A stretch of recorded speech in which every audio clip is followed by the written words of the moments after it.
حساب و قصاص کا بیان احادیث کریمہ کی روشنی میں جاری ہے، سماعت فرمائے۔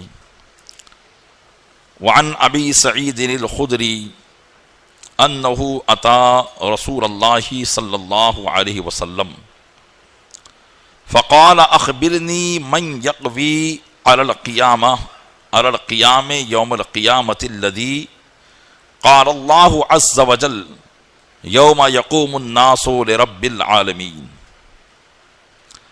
حضرت ابو سعید خدری رضی اللہ تعالیٰ عنہ سے روایت ہے کہ وہ رسول اکرم صلی اللہ علیہ وسلم کی بارگاہ میں حاضر ہوئے اور عرض کی، یا رسول اللہ، ارشاد فرمائیں کہ قیامت کے اس دن جس کے بارے میں اللہ نے فرمایا کہ لوگ رب العالمین کی بارگاہ میں کھڑے ہوں گے، یوم یقوم الناس لرب العالمین، اللہ تعالیٰ نے قرآن مجید میں فرمایا قیامت کے دن کے تعلق سے کہ اس دن کو یاد کرو جس دن لوگ اللہ کی بارگاہ میں کھڑے ہوں گے، رب العالمین کی بارگاہ میں کھڑے ہوں گے۔ تو حضرت ابو سعید خدری عرض کرتے ہیں، یا رسول اللہ فرمائیے کہ اس دن کون کھڑے ہونے کی طاقت رکھے گا؟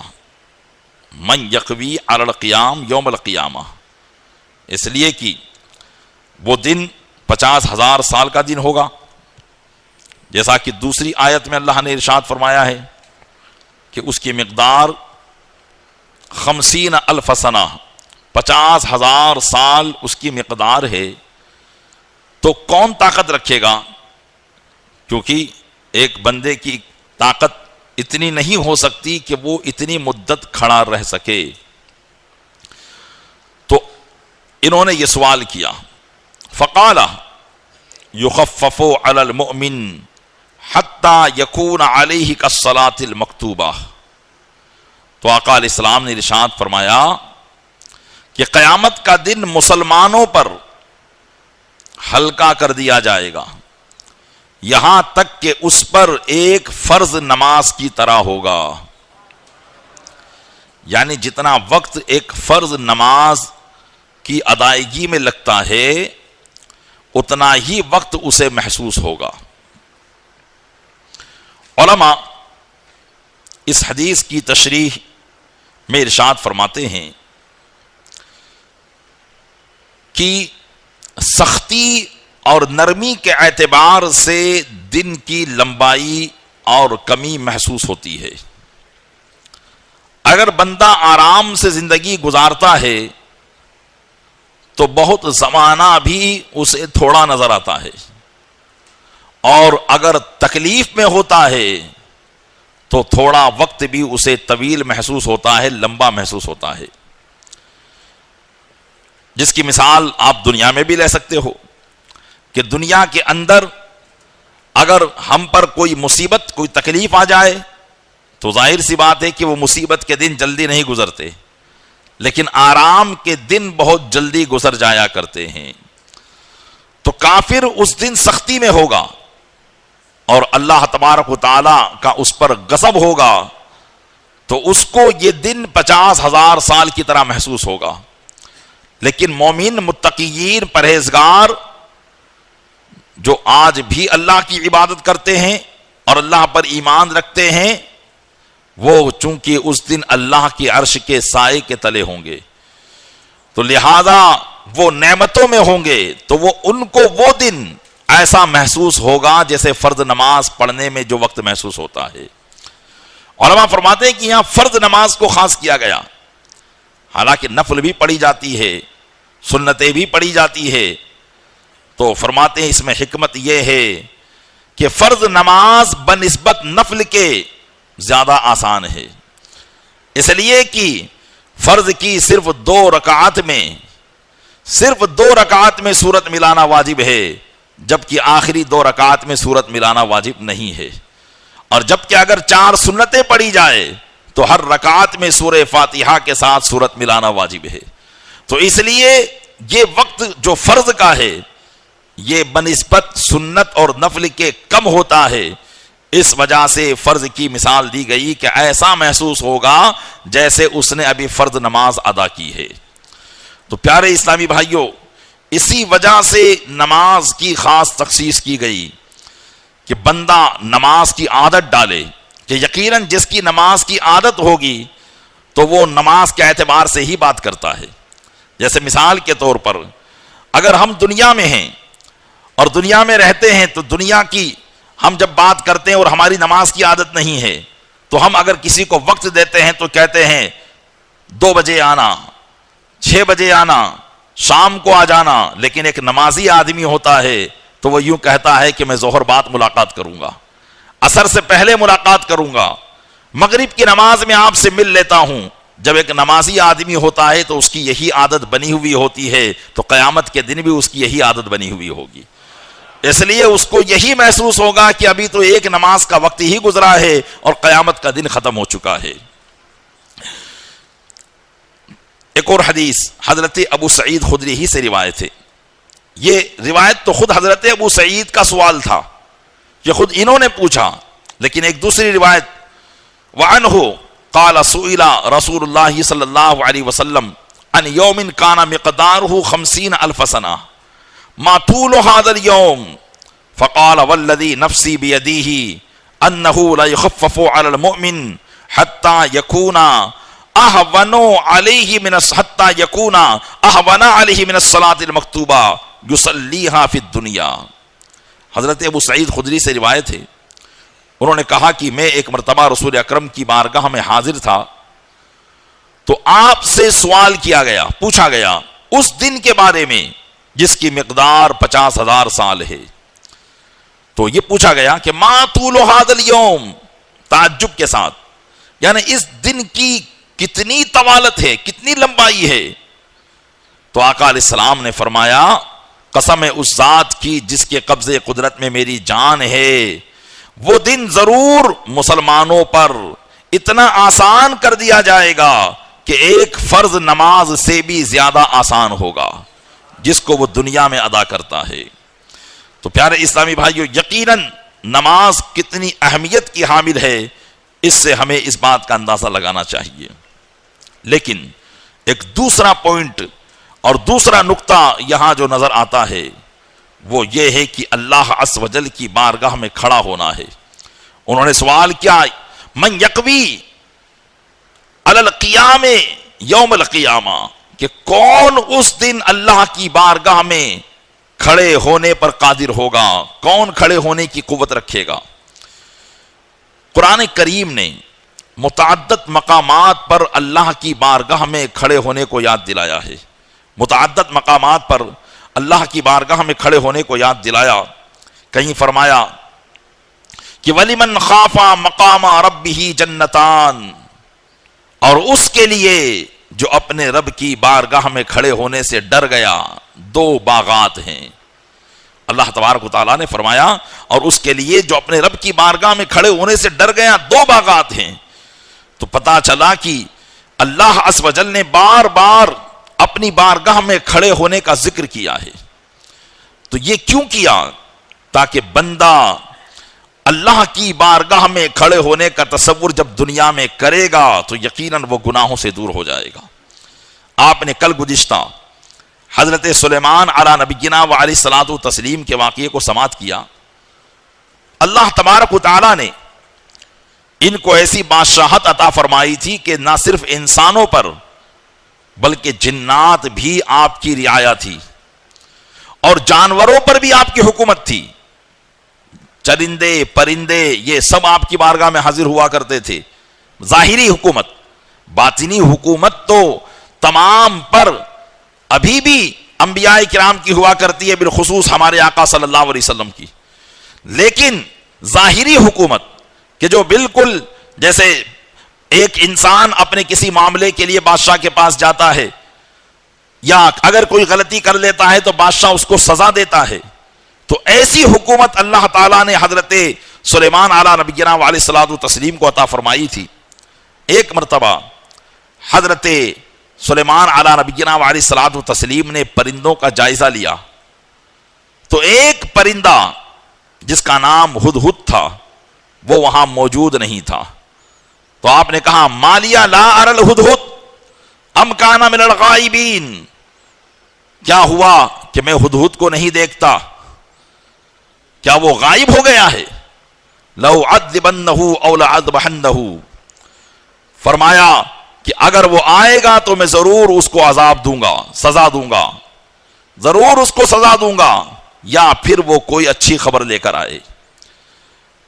تمام پرندوں میں یہ بات مشہور ہو گئی، پھیل گئی کہ حضرت سلیمان علیہ نبینا وعلیہ الصلوۃ والتسلیم ہدہد پرندے پر بڑے ناراض ہیں. اور ہدہد پرندہ آپ کے ملک سے دوسرے ملک کی طرف اڑ کر چلا گیا تھا، ملکہ بلقیس کے ملک میں، شہر یمن میں چلا گیا تھا، اور یمن کی خبر وہ لے کر آنے والا تھا. تو وہ اڑتا ہوا جب حضرت سلیمان علیہ نبینا علیہ الصلوۃ والتسلیم کی سلطنت میں پہنچا تو تمام پرندوں نے اسے بتایا کہ اے ہدہد تو کہاں غائب ہو گیا تھا بغیر بتائے؟ اللہ کے پیغمبر حضرت سلیمان تم پر بڑے ناراض ہیں، اور انہوں نے کہا ہے کہ ہدہد آئے گا تو میں ضرور اس کو سزا دوں گا. ہاں اسی صورت میں اس کی سزا موقوف ہو سکتی ہے کہ وہ کوئی خبر لے کر آئے. تو ہدہد نے کہا ٹھیک ہے، خبر تو میرے پاس ہے، لیکن جلال پیغمبری سے، ہیبت پیغمبری، ہیبت سلیمانی سے ہدہد کی حالت خراب تھی. وہ تھر تھر کانپ رہا تھا، جسم پر کپ کپی تاری تھی. حضرت سلیمان علیہ نبینا وعلیہ الصلوۃ والتسلیم کی بارگاہ میں وہ حاضر ہوا تو ایسا بیٹھا تھا کہ اس کے جسم پر کپ کپی تاری تھی. حضرت سلیمان علیہ السلام نے اس کی طرف دیکھا تو اس ہدہد پرندے نے کہا کہ اے سلیمان، آج میں تمہاری بارگاہ میں کھڑا ہوں، ذرا یاد کیجئے اس دن کو کہ ایک دن آپ اپنے رب کی بارگاہ میں کھڑے ہوں گے. ہدہد پرندے کی زبان سے جیسے ہی یہ لفظ نکلنا تھا حضرت سلیمان علیہ نبینا علیہ الصلوۃ والتسلیم پر خوف طاری ہو گیا. اب ان پر خوف طاری ہو گیا جبکہ آپ تو معصوم پیغمبر ہیں، اور پیغمبران اعظام تو اللہ کی رحمت میں ہوں گے، قیامت کے دن کا ان کو تو کوئی کھٹکا ہی نہیں ہے. لیکن خوف خدا کا عالم یہ ہے کہ اللہ کی بارگاہ میں کھڑے ہونے کا خوف، اس خوف نے انہیں تھر تھرا دیا، کپ کپا دیا، اور آپ بالکل نرم ہو گئے. اور ہدہد سے پھر بہت نرمی سے بات چیت کی، بہت آسانی سے بات چیت کی. تو دیکھیے قرآن کریم نے یہاں پر بھی اپنے رب کی بارگاہ میں کھڑے ہونے کا تذکرہ کیا. اسی طریقے سے 30ویں پارے میں بھی اللہ تبارک و تعالیٰ نے فرمایا کہ جو اپنے رب کی بارگاہ میں کھڑے ہونے سے ڈر گیا فَإِنَّ الْجَنَّةَ هِيَ الْمَأْوَىٰ، تو بے شک جنت ہی اس کا ٹھکانہ ہے. تو پیارے اسلامی بھائیوں، رب کی بارگاہ میں کھڑے ہونے سے ڈرنے کا مطلب کیا ہے؟ ہر وقت بندے کے تصور میں یہ رہے کہ ایک دن مجھے اپنے رب کی بارگاہ میں حاضر ہونا ہے. اب آپ غور کریں کہ جب بندہ اس تصور میں ہوگا، بتائیں کیا وہ کبھی گناہ کر سکتا ہے؟ تو اس لیے اللہ تعالیٰ نے بار بار قرآن کریم میں ان باتوں کو جو ہے ہمیں ارشاد فرمایا ہے. اللہ تعالیٰ ہمیں حقیقی خوف قیامت کا عطا فرمائے اور حقیقی خوف خشیت عطا فرمائے کہ ہم اپنے رب کی بارگاہ میں کھڑے ہونے سے ڈرتے رہیں. ایک اور حدیث پاک ہے، اس دن کرم ہوگا لیکن کن لوگوں پر ہوگا؟ اس حدیث پاک سے سماعت کریں. وعن اسماء بنت یزید الرسول اللہ صلی اللہ علیہ وسلم قال یحشر الناس فی صعید واحد یوم القیامہ. حضرت اسماء بنت یزید رضی اللہ تعالیٰ عنہا سے روایت ہے اور وہ رسول اکرم صلی اللہ علیہ وسلم سے روایت کرتی ہیں. یہ دیکھیے حضرت اسماء یہ صحابیہ ہیں، اور صحابیہ بھی جو ہوا کرتی تھیں سرکار دو عالم صلی اللہ علیہ وسلم سے حدیث سننے کے بعد وہ دوسروں تک پہنچایا کرتی تھی.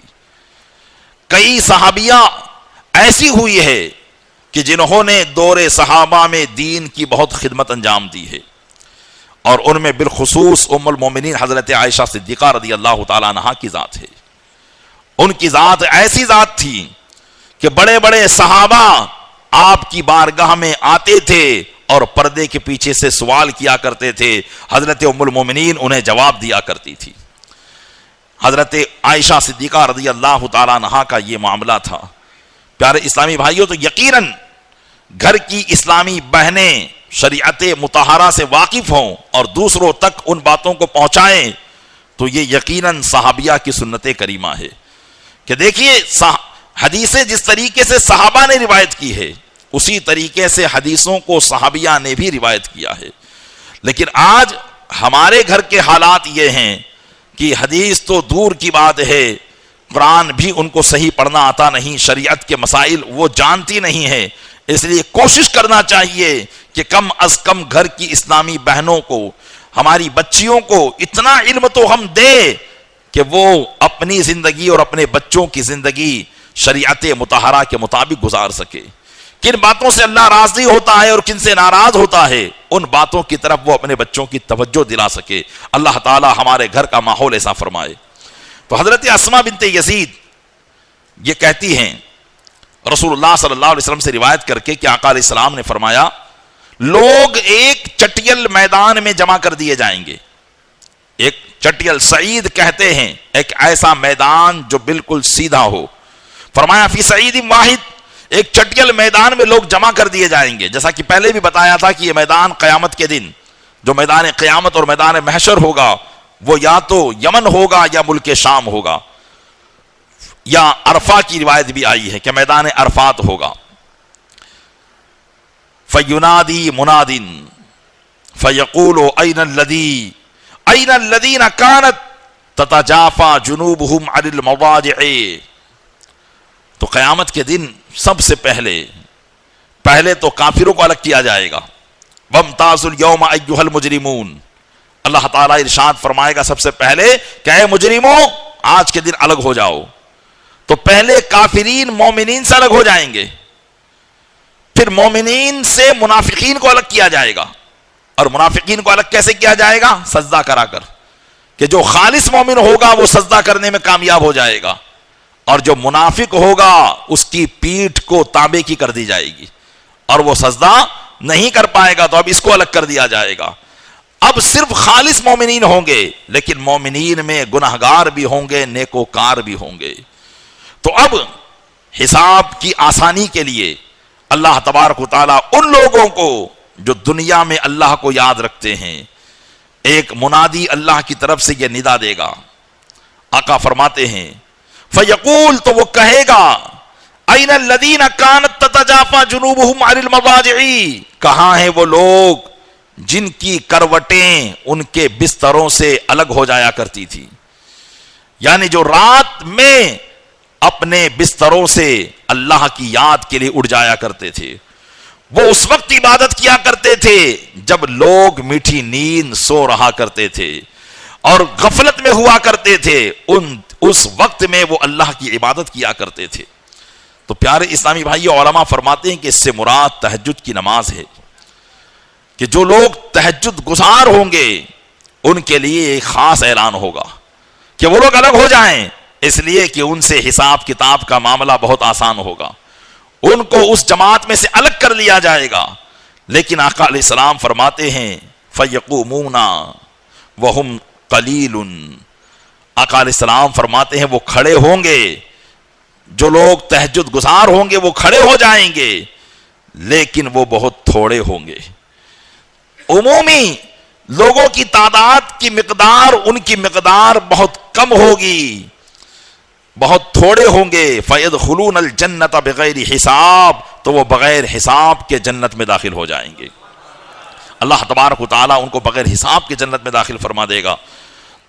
پیارے اسلامی بھائیو، یقیناً پنج وقتہ نماز کے ساتھ ساتھ ہمیشگی کی عادت بنانا چاہیے، یا ہمیشہ نہ ہو سکے تو کبھی کبھار رات کی سناٹے میں اٹھ کر، تنہائیوں میں اٹھ کر اپنے رب کو ضرور یاد کرنا چاہیے، کہ یہ وہ وقت ہے کہ اس وقت میں رب عز و جل کا اعلان ہوتا ہے کہ کون ہے میرا بندہ جو مجھ سے مانگے تو میں اس کو عطا کر دوں۔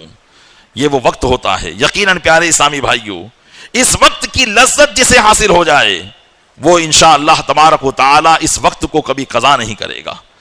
تو بعض علماء نے فرمایا تہجد کی نماز ہے، اور بعض علماء نے یہ فرمایا کہ یہاں عشاء اور فجر کی نماز با جماعت پڑھنے والے لوگ ہیں، کہ جو عشاء اور فجر کی نماز با جماعت پڑھے ان کی یہاں پر مراد ہے۔ لیکن ایک بات ضرور یاد رکھیں، یہ جو فضائل عبادات کے بیان ہوتے ہیں، تہجد گزار کے یہ فائدے، 5 وقتہ نماز کی ادائیگی کے یہ فائدے، تو اس قید ہی کے ساتھ ہوا کرتے ہیں کہ جب کہ بندہ تہجد کے ساتھ ساتھ شریعت کے دوسرے تقاضوں کو بھی پورا کرتا ہو، شریعت کے دوسرے تقاضوں کو بھی پورا کرتا ہو، ہاتھ اس کے پورے گناہوں میں ڈوبے ہوئے ہیں اور تہجد کی نماز پڑھ کر ریاکاری کرتا ہے، تو پھر ایسا شخص یہاں مراد نہیں ہے۔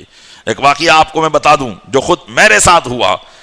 بعض لوگ تہجد گزار تو ہوتے ہیں لیکن شریعت مطہرہ سے کتنے دور ہوا کرتے ہیں، یہ بات میں آپ کو بتاؤں۔ ایک مسجد کی جگہ خریدنی تھی، میں جگہ کا نام نہیں بتاؤں گا۔ وہاں مسجد کی جگہ جس کی تھی پہلے، اس پر کچھ کرایہ دار بسے ہوئے تھے۔ آج ہندوستانی قانون کے مطابق کرایہ دار یہ سمجھتا ہے کہ میں مالک ہو گیا ہوں، اور وہ مالک بن جاتا ہے، اور پھر جب اس سے خالی کرایا جائے تو پھر وہ 1,00,000 2,00,000 جیسی اس کی قیمت ہوتی ویسے پیسے لیے جاتے ہیں، جبکہ وہ پیسہ لینا حرام حرام حرام ہے۔ کرایہ دار پوری زندگی کیا، پورے نسلن بعد نسلن بھی اگر وہ رہے گا تو کرایہ دار ہے، وہ مکان مالک نہیں ہو سکتا۔ یہ شریعت مطہرہ کا فیصلہ ہے۔ اس لیے پیارے اسلامی بھائیوں، دو پیسہ ہم لے کر اپنی آخرت کو برباد ہمیں نہیں کرنا چاہیے، کیونکہ ہم کرایہ دار ہیں، مکان مالک نہیں ہیں۔ جس کی ملکیت ہوتی ہے وہی اس کا ہمیشہ مالک رہے گا، لیکن یہ قانون بنا ہوا ہے۔ مسلمان اب یہاں پر کیا کرتے ہیں؟ مسلمان یہ کرتے ہیں کہ جہاں اپنا فائدہ ہوگا وہاں وہ قانون کا سہارا لیتے ہیں، وہاں اسلام کو بھول جاتے ہیں، اور جہاں ان کا فائدہ نہیں ہوتا ہوگا تو وہاں اسلام کو بیچ میں لاتے ہیں۔ یہ ایسی ہماری دوگلی پالیسی ہے پیارے اسلامی بھائیوں۔ اس سے پتہ چلتا ہے کہ ہم اسلام سے کتنی محبت کرتے ہیں۔ تو بہرحال وہ زمین جو تھی وہ کسی اور کی تھی، اس پر کرایہ دار رکے ہوئے تھے، اور اس پارٹی سے مسجد والوں نے زمین کو خرید لیا۔ اب میٹنگ تھی ان کرایہ داروں سے، اور یہ کہا گیا کہ بھائی اللہ کا گھر اب یہاں پر بننے جا رہا ہے، آپ کے آس پاس میں گھر نہیں ہے، لہذا اب زمانے کے مطابق پیسہ تو دینا ہے۔ تو بات ہو گئی کہ چلیے 5-5 لاکھ روپے تم لوگوں کو دے دیے جائیں گے۔ لیکن ان میں ایک صاحب تھے جو تہجد گزار تھے، وہ وہاں بیٹھے ہوئے تھے، وہ بھی کرایہ دار تھے، اچھا خاصا ان کا پولٹری فارم بھی تھا، زمین جائیداد بھی دوسری جگہ تھی، لیکن مجبوری کا فائدہ اٹھاتے تھے۔ تو وہ تہجد گزار صاحب سب کو بھڑکا رہے تھے کہ 10-10 لاکھ روپے جب تک نہیں ملے گا ہم زمین کو خالی نہیں کریں گے۔ اور پھر جب ہماری ان سے میٹنگ ہوئی، بیٹھے ہم لوگ بھی، میں بھی ساتھ میں موجود تھا، تو اب وہ کہنے لگا کہ بھائی رات بہت دیر ہو جائے گی، میرے کو تہجد میں اٹھنا پڑتا ہے، اس لیے میں تو جا رہا ہوں، 10 لاکھ آخری فائنل ہے۔ تو یہ پیارے اسلامی بھائیوں، کوئی شخص تہجد گزار ہے، 5 وقتہ نمازی ہے، لیکن لوگوں کے حقوق کو دباتا ہے، لوگوں پر ظلم کرتا ہے، لوگوں کا مال کھاتا ہے، تو پھر ایسی تہجد گزار اللہ کی بارگاہ میں کوئی کام نہیں آنے والی ہے۔ اس لیے ہر اعتبار سے یہاں وہی لوگ مراد ہیں کہ جو اللہ سے ڈرنے والے ہوں۔ صرف نمازی آدمی ظاہر نمازی ہے، 5 وقتہ نمازی ہے، لیکن اللہ سے نہیں ڈرتا، مسجد میں جا کر ہی جھگڑے شروع کر دیتا ہے، تو پھر وہ شخص کیا اللہ سے ڈرنے والا ہے؟ ارے جو اللہ کے گھر کا لحاظ نہیں رکھ سکتا تو وہ کسی اور جگہ کا کیا لحاظ رکھے گا؟ تو پیارے اسلامی بھائیوں، یقیناً یہاں وہی تہجد گزاری کام آئے گی جو ہر اعتبار سے اپنے رب عز و جل کی بارگاہ میں کھڑے ہونے سے خوف کھاتا ہے۔ تو ان لوگوں کو حکم ہوگا کہ کہاں ہیں وہ لوگ، اس لیے تو کہا گیا کہ بہت تھوڑے ہوں گے، ورنہ تو ہر ایک تہجد گزار کھڑا ہو جائے گا۔ اس لیے پیارے اسلامی بھائیوں، بظاہر یہ جو نیکیاں ہم کرتے ہیں، ان نیکیوں کے ساتھ ساتھ اللہ کے قانون کو فالو کرنا بہت ضروری ہے، اس کی اتباع کرنا بہت ضروری ہے، اور اسی کے ساتھ زندگی گزارنا بہت ضروری ہے، تبھی یہ نیکیاں ہمارے کام آ سکتی ہے۔ تو میرے آقا علیہ السلام فرماتے ہیں کہ وہ لوگ بہت تھوڑے ہوں گے، اور جب وہ اٹھیں گے تو بغیر حساب ان کو جنت میں داخل کر دیا جائے گا۔ اب وہ لوگ باقی رہ جائیں گے کہ جو تہجد نہیں پڑھتے تھے۔ فرماتے ہیں رسول اللہ صلی اللہ علیہ وسلم، ثم یؤمر لسائر الناس الى الحساب، پھر جتنے بھی لوگ باقی رہ جائیں گے ان کو حکم دیا جائے گا کہ سب حساب کی طرف چلو، سب حساب کی طرف چلو۔ پیارے اسلامی بھائیوں، کیسا معاملہ ہوگا کہ اس وقت نگاہوں کے سامنے کچھ تو وہ لوگ ہوں گے جو حشاش بشاش خوشی خوشی اپنے رب کا حکم سن کر جنت کی طرف بغیر حساب جا رہے ہوں گے، اور کچھ وہ لوگ ہوں گے جو حسرت بھری نگاہ سے ان کو دیکھ رہے ہوں گے، اور یہ کھٹکا ہوگا کہ نامعلوم حساب میں کیا ہوتا ہے۔ اللہ تبارک و تعالی ہمیں بے حساب میں داخل فرمائے کہ یقیناً پیارے اسلامی بھائیوں، حساب دینے کی وسعت اور سکت ہمارے اندر موجود نہیں ہے۔ اللہ تعالیٰ سے یہی دعا کرنا چاہیے اور ان اعمال کو اختیار کرنا چاہیے کہ جن اعمال کے ذریعے اللہ تعالیٰ نے بلا حساب بخشش کا وعدہ کیا ہے۔ اللہ تعالیٰ ہمیں ان اعمال کی توفیق عطا فرمائے۔ آمین بجاہ النبی الامین صلی اللہ تعالیٰ علیہ وآلہ وصحبہ تسلیم۔